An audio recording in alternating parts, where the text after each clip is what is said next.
台南市议会第4届第2次临时会，对3月21日伫新营明治艺术厅来召开。市府提出112年度第1次的追加减预算，加22件电付款案，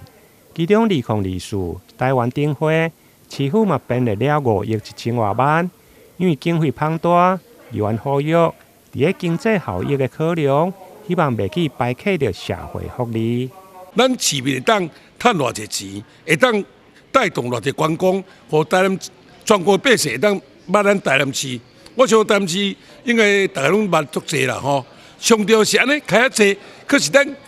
低收入户的家庭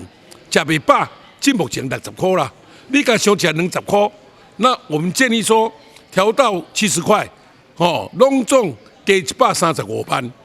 我拜托市长会当提示。这低收入家境无好，囡仔长咧大，长咧用，即马物价去高涨的时阵，135万尔，一定要慎重考虑，互囡仔食会饱。我感觉这是一个良心的事业。这市长有这个行政权，开135万的规个市，国小、国中，这低收入食会饱，我感觉足重要。其实这次台湾灯会在台南是非常荣幸的一件事情。那站在我们西北地方来讲，我们月津港灯节也被纳入了这次的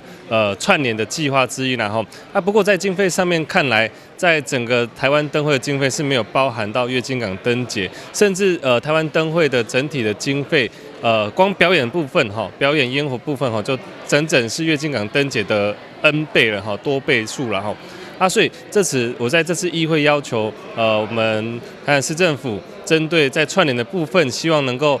针对月津港灯节，它不只是串联而已，它应该要跟往年不一样，而不是只有单单去年的经费，甚至要更加扩大，而才不会让我们西北人觉得说，有串联，可是怎么还是一样，让西北人相对的失落了经过连日的审查，112年度总预算第1次追加减预算案。以及22件电付款案全数通过，立议员提案部分包括5件临时动议案。议员伫即届临时会嘛总共提出245案，嘛拢全部照案通过。台南新闻林根采访报道。